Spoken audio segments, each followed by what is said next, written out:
A simple-looking woman was escorted to a cramped waiting area in the airport's economy section. Airport staff had decided she looked too poor to be a legitimate traveler. That was their first mistake. Because less than a day later, her billionaire husband came with a private jet, leaving everyone who humiliated her utterly speechless. A woman with a simple look stepped into Gate B32 of the city's largest international airport. And from that moment on, everything she experienced was a slow spiral of disbelief and humiliation. Because you see, she didn't look like she belonged in a bustling terminal full of professionals with polished shoes, fancy roller bags, or first-class lounge invitations. Her clothes were plain, her hair tied back, and her luggage a scuffed, decades-old suitcase. She wore a faded gray cardigan over a white t-shirt, comfortable jeans, and a pair of canvas sneakers that might have once been fashionable, but now just looked worn. She was the kind of traveler you'd expect to find sitting quietly, sipping cheap coffee in some cramped waiting area. No one really paid her any mind at first. In fact, that was partly the issue. She was invisible. When she tried asking a passing flight attendant about an upgrade possibility, she'd been hoping to surprise her husband by flying business class for once. She was brushed off with a curt shake of the head. No big deal, she thought. She really only wanted to inquire, see if there was a chance. If not, economy seating would be fine. She took a breath and found a chair near the corner, hugging her purse to her lap. Her name was Harper. She felt an odd sense of calm as she looked at the crowd of travelers streaming by. But the calm didn't last. It was about an hour before boarding time when the trouble really began. A stern-looking TSA officer did a random sweep of the seating areas, checking for suspicious persons or items.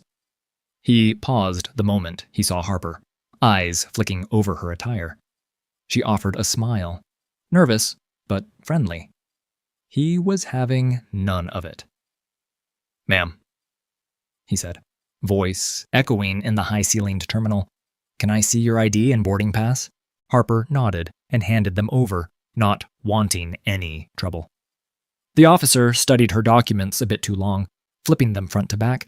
She was traveling alone, no family members in sight, and her name on the ticket was simply Harper Cook. She wasn't with a business group. She didn't have fancy tags on her luggage. She seemed like nobody special. "Where are you flying today?" he asked. "Vancouver," Harper answered, swallowing. "For a short trip?" His gaze strayed to the minimal pieces of luggage at her feet. "And what's your reason for travel?" She blinked, not sure why he was so intense. "Personal visit?" she replied.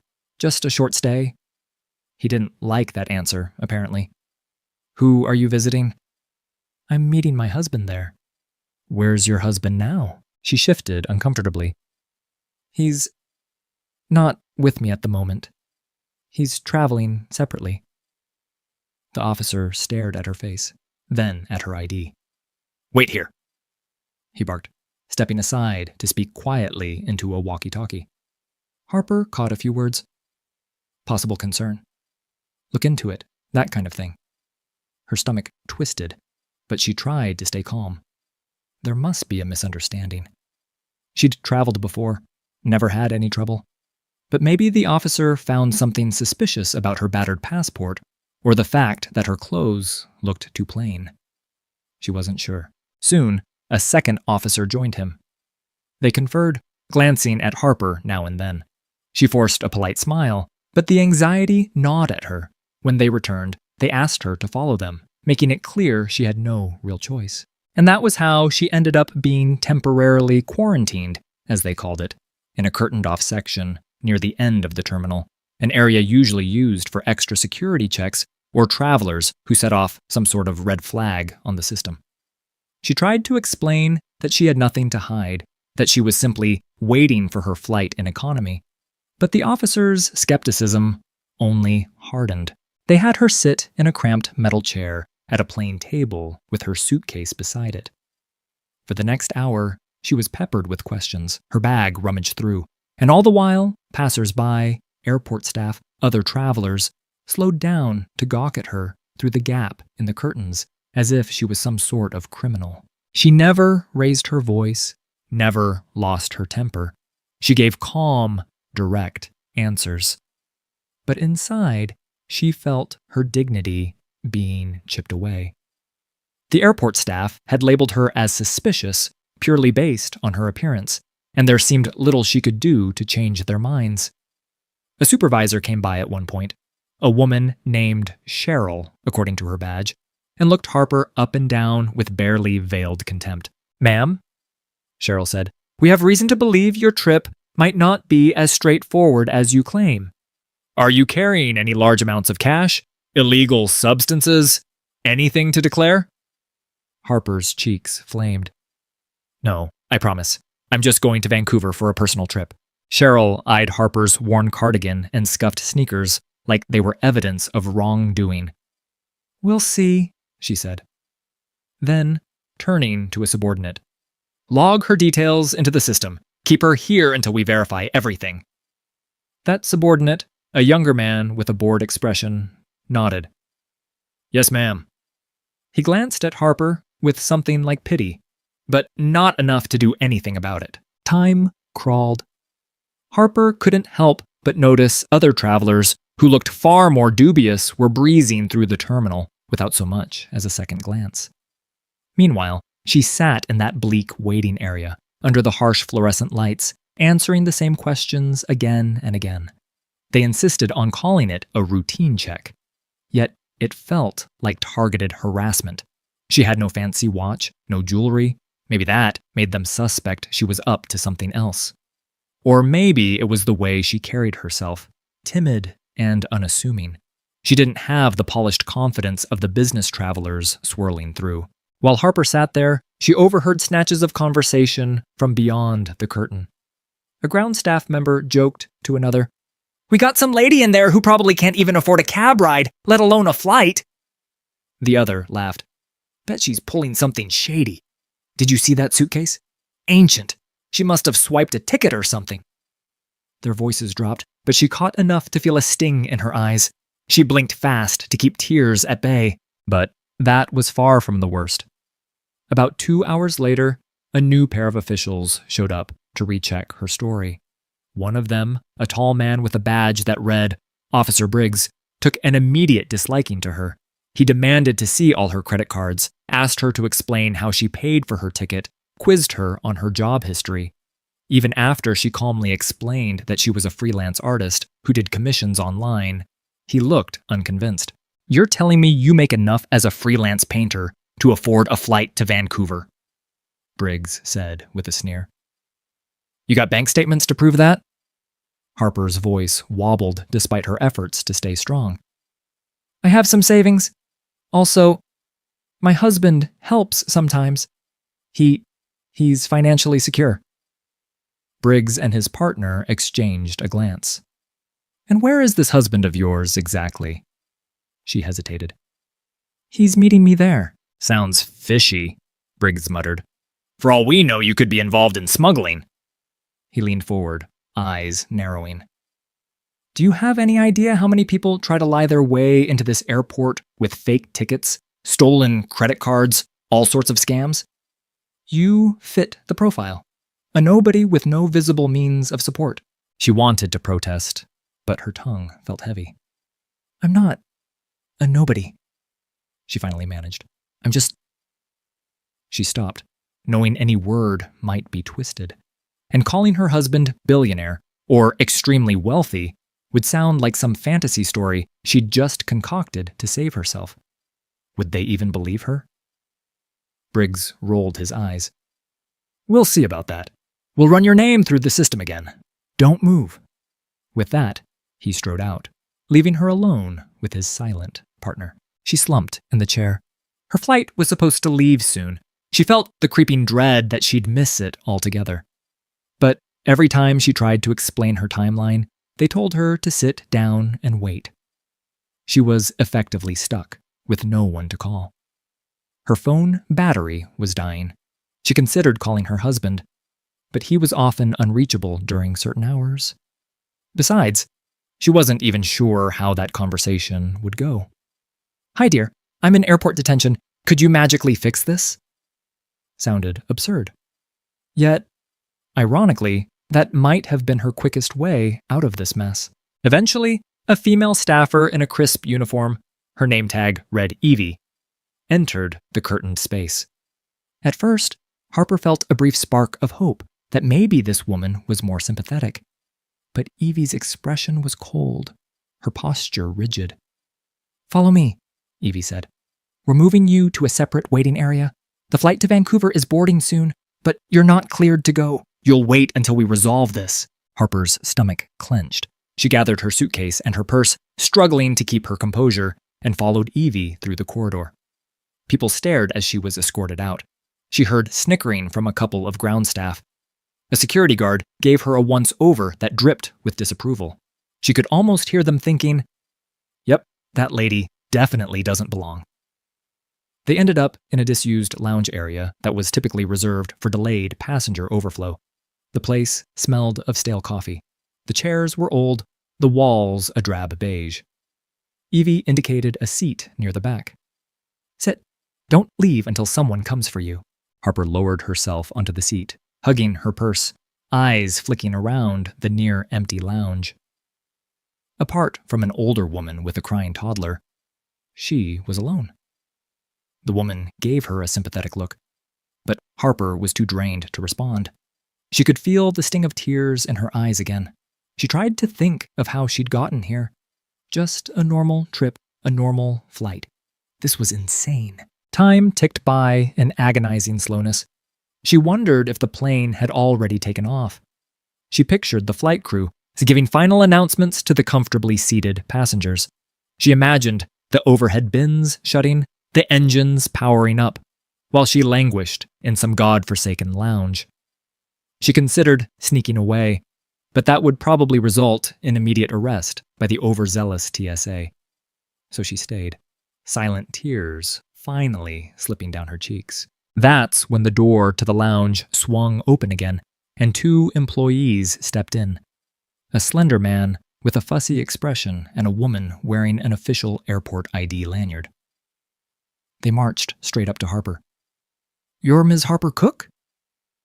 the man asked, voice dripping with condescension. Harper wiped her cheeks, clearing her throat. "Yes."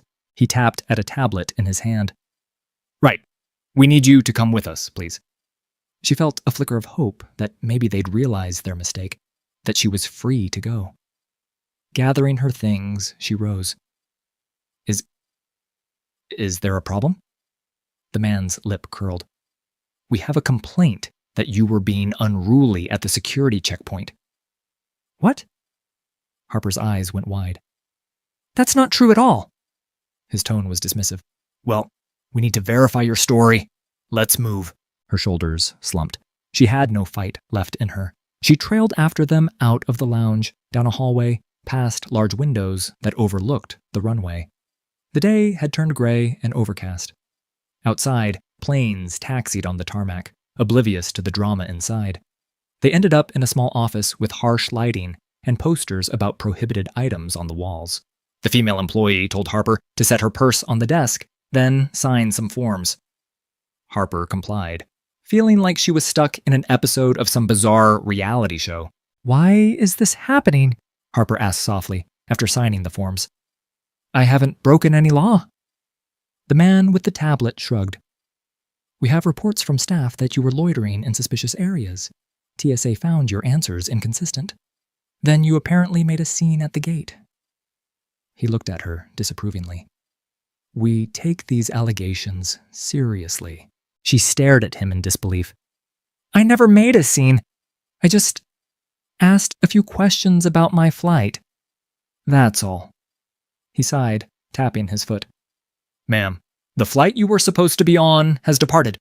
You'll need to either purchase another ticket or—" Tears welled up in her eyes again. "But they never let me go to the gate. They said I had to stay. I didn't do anything wrong." The woman employee, arms folded, shook her head. "Maybe you should plan your travel better next time." "Plan better?" Harper thought. She had planned. She had arrived at the airport hours early, but she was so beaten down by the entire ordeal that she just pressed her lips together and nodded, though her heart pounded with frustration and sorrow. "Since your flight is gone," the man with the tablet continued, "you'll have to make arrangements for another flight. We can release you now, but we advise you to leave the secure area if you're not booking a new ticket. Understood?" Release her now? As if she'd been in custody? She felt a flash of anger, but also relief. At least she wouldn't be stuck in that lounge forever, or grilled by more suspicious TSA officers. She mustered a shaky nod. "Yes, okay." They escorted her back toward the public side of the terminal. She wondered if this was what it felt like to be forcibly ejected from a place you had every right to be. Perhaps it was. The sliding doors to the main concourse opened, and she stepped out into the swirl of travelers. People hurried by with rolling suitcases. Couples lined up at check-in counters. Life went on, utterly indifferent to her plight. She stumbled over to an empty bench, sank onto it, and pressed a hand to her temple. She had to figure out how to get to Vancouver. Her phone was about to die, but she powered it on long enough to see missed calls from her husband, Adam Cook. She felt a pang. He must be worried. They were planning to meet at a hotel near Vancouver's harbor. She tried calling him back, but the phone died mid-ring. She cursed under her breath. She considered buying a new flight right away. But her credit card was almost at its limit. She had savings, but a lot of it was tied up in their joint account. An account she usually avoided touching.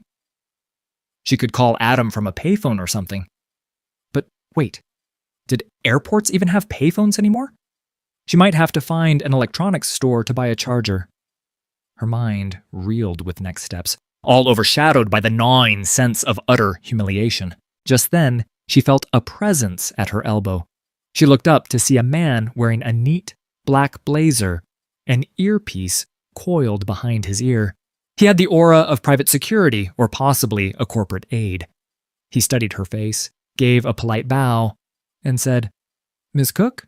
She frowned. "Yes?" Her voice was hoarse. He gave a small smile. "Apologies for the intrusion, but your husband asked me to find you. My name is Thomas. I work for him." Harper blinked rapidly. "Wait, you work for Adam?" Thomas nodded. "Yes, ma'am. He's waiting just outside. Please allow me to escort you." Her heart fluttered. Adam had come here in person? She stood, barely registering that her legs felt shaky.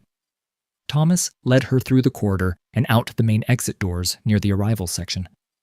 Cool air hit her face. The smell of car exhaust and late afternoon drizzle greeted her. And then there he was, Adam Cook, leaning against a sleek black SUV. Tall, broad-shouldered, wearing a tailored shirt that looked more like something an executive would wear than a casual traveler. His hair was a warm chestnut color with a slight wave, and his hazel eyes lit up in relief as soon as he spotted her. He pushed off the car and rushed toward her. "Harper," he breathed, pulling her into his arms. She let out a strangled sob of both relief and pent-up tension. He stroked her hair. "I was worried sick. You weren't answering your phone. The hotel said you never checked in. I hopped onto the next flight I could get to come back here." She couldn't form coherent words, so she just clung to him. After a moment, she managed to choke out, They wouldn't let me get on the plane. They thought I was suspicious or something. I missed the flight. They treated me like a criminal." Adam's jaw tightened. "What? That's ridiculous. You have every right to fly." He turned to Thomas with a sharp edge in his voice. "Get me the details. I want the names of the people responsible." Thomas inclined his head. "Yes, sir. We already have partial information from some employees I spoke with inside. We can certainly gather more." Adam guided Harper to the SUV, helping her into the passenger seat. He joined her, and Thomas took the driver's position. As they pulled away from the curb, Harper finally caught her breath enough to ask, How did you know to come?" "I called your phone. Got no answer," Adam explained, voice tight. "I tried calling the airline. They said you'd been flagged or something. I flew back here as fast as I could. I was planning to find you no matter what." She studied his face. Adam Cook was calm, usually. He ran a private investment firm, quietly amassing a fortune that not many people knew about. He wasn't flashy, which suited Harper well. She'd fallen in love with the man behind the money. But now, seeing him shift into protective mode, it occurred to her just how much weight he could throw around if needed. "You must be so tired," she murmured, noticing the fine lines of stress around his eyes. He shook his head. "Don't worry about me.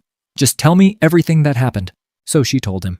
She told him about the suspicion, the sneers, the extended interrogation, the missed flight, and how no one believed she had a valid reason to travel. By the time she finished recounting the ordeal, her eyes stung again. Adam's expression hardened. "That's absolutely unacceptable," he said. "Nobody should be treated that way, let alone my wife. The minute we get somewhere quiet, I'm going to call the airport authorities." She sniffled, then tried a smile. "I don't want to cause trouble." He set a hand gently on her knee. "It's not trouble. It's justice. You were humiliated for no good reason." Then he paused, glancing out the window at the airport receding behind them. "Besides, we need to get to Vancouver, right?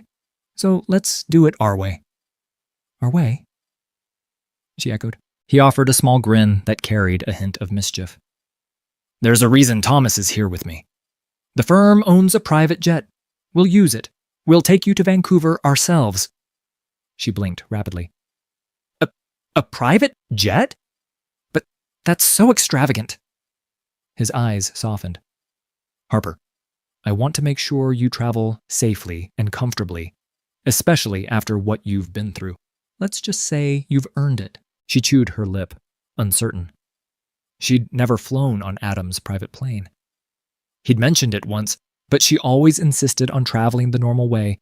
She didn't want to seem out of touch or reliant on extravagance. But after everything that had just happened, the thought of skipping lines, skipping the sneers of gate agents, skipping the suspicion of TSA, it sounded like a dream. She let out a shaky exhale. "All right," she finally said. Adam gave her hand a supportive squeeze. "Good. Then let's do it." Thomas drove them to a smaller, specialized terminal on the far side of the airport, where private jets and charter planes were serviced.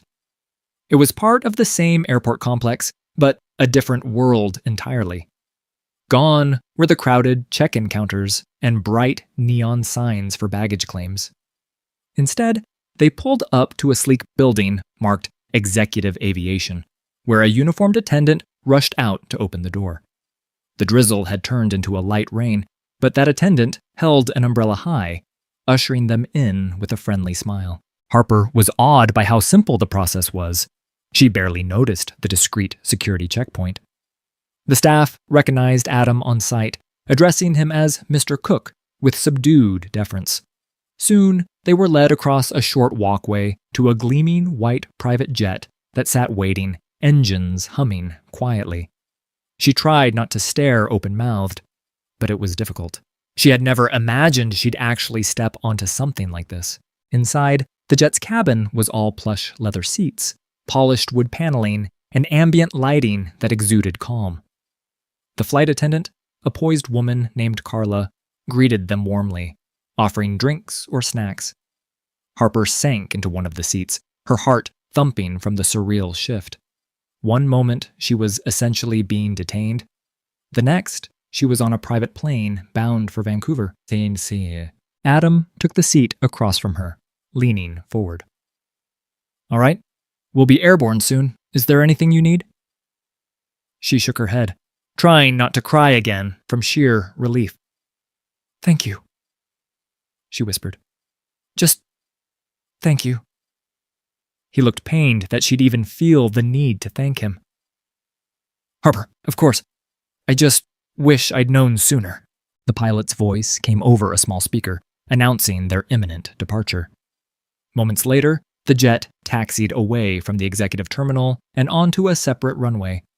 Harper glanced out the window, thinking of that other terminal, thinking of how the staff who'd treated her like garbage might react if they saw her now inside a private jet that was literally about to skip all the lines and head straight to Vancouver. The contrast was dizzying. A short while after takeoff, Adam unbuckled and moved to sit beside Harper. Carla handed them water, but Harper could already tell something was wrong. Adam's jaw was clenched, eyes locked on his phone. "Everything okay?" she asked. "Legal team's on it," Adam muttered. "They're drafting complaints. I want every person who mistreated you held accountable." She touched his arm. "I appreciate it, but I just want them to change, not a scandal." He gave her a tight smile. "You're too kind, but that's why I can't let this go. You're not the only one they've done this to." When they landed in Vancouver, a sleek car picked them up and whisked them away to a waterfront hotel. The shift was surreal. From a back room in airport detention to a suite overlooking the harbor. Harper felt like she was still holding her breath. That night, over room service, Adam's phone buzzed again. "Eyewitnesses say the staff mocked you," he said. "Called you poor. A scammer." Harper's face fell. Adam reached across the table. "This ends now." By morning, Adam was on the phone with airport directors demanding answers. He wanted names, apologies, consequences. Later, an official named Ms. Briggs called Harper personally, voice shaky with rehearsed regret. Harper didn't say much. Just one line. "I hope no one else goes through what I did." But Adam wasn't done. He arranged a private meeting with the airport board. Harper joined. She calmly retold everything. The sneers, the isolation, the missed flight. The room went quiet. Adam didn't raise his voice. He didn't need to. "We own part of this airport. Not anymore. We're pulling everything. And we're going public."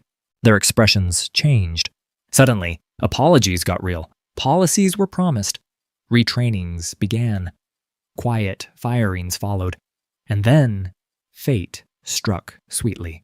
At a small Vancouver bakery, Harper spotted Officer Briggs, alone, off-duty, struggling with a declined credit card at an ATM.